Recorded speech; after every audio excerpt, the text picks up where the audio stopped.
Mga kapanalig, dito nga part mga kapalig, mayroong bahay na mga tirahan ng mga engkanto. Yung bahay nila mga kapanalig ay ginawa ng sa mga engkanto at kapre at elemento ng tahanan at palasyo. Dito na mga kapanalig ang malaking labanan ni Jesus Spiritual Healer. Mga kapanalig, mayroon tayong tatlong manok mga kapanalig na ating ritual ating taglay para masumpa yung mga malas at malaking kamalasan sa kanilang bahay. Dito mga kapanalig ay nag-usal na ako ng malakas na orasyon para ito mga kapanalig masumpa at mapigilan yung mga masamang elemento yung kanto mga kapanalig. Dito mga kapanalig ay tinatawag na yung mga engkanto sa aking harapan. Maraming pumunta, nakita ko mga kapanalig at saka puti at saka engkanto, elemento, uban pang mga nilang mga kapanalig. Pagkatapos ko na mga kapanalig ay binigyan ako ng kutsilyo mga kapanalig para gilitan ko yung mga manok na ating ritual. Ito naman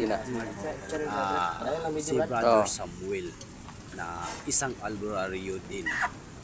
At kasama ko dyan ang video si Brother Michael. At ito naman ang ginawa ni Brother Roberto, isang agimatero mga kapanalig. Kanya-kanya kaming ginagawa mga kapanalig. Kasi si Brother Samuel, tulungan niya ako para yung manok mga kapanalig ay ginigilitan.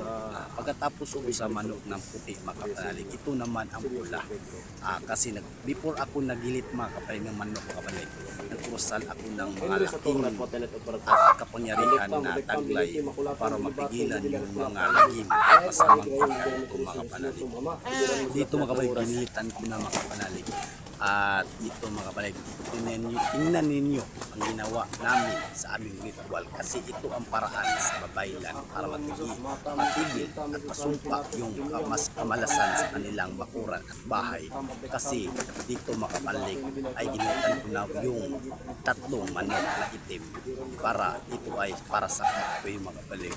Tignan nyo ang ginagawa ko mga kapanalig kasi dito mga kapanalig hindi ibero kasi kapag wala kang pangyarihan ng milagruso dito ay matalo mga kapanalig kasi yung kalaban mo kapanalig napakakapangyarihan at powerful yan mga kapanalig kasi nasdyan sa hawan. Dito tignan nyo ang mga manok anong resulta sa mga manok mga kapanalig pagkatapos ko binalitan at niligay ko sa lupa mga kapanalig. Dito mga kapanalig pagkatapos ko na naglagay na ako ng post sa bahay ng mga kapanalig at saka nag-orasyon ako ng malagusong orasyon na galing sa ating Ama na at lihim na karungan. Dito nilagay ko ng orasyon na milagroso na lihim na karungan para yung balay mga kapanalig na masumpa.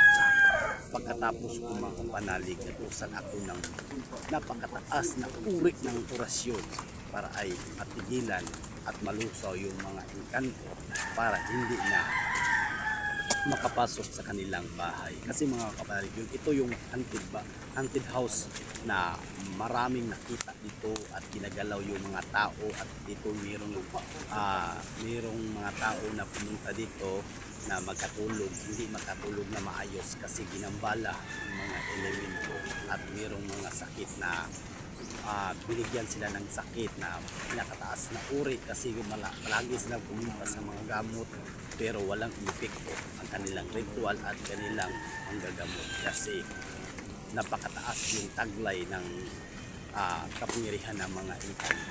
Dito mga kapanalig ay cleansingan ko na at usan ko ng milagusong orasyon kasi dito nga part mga kapanalig bago ko ginawa kasi nagmingi ako ng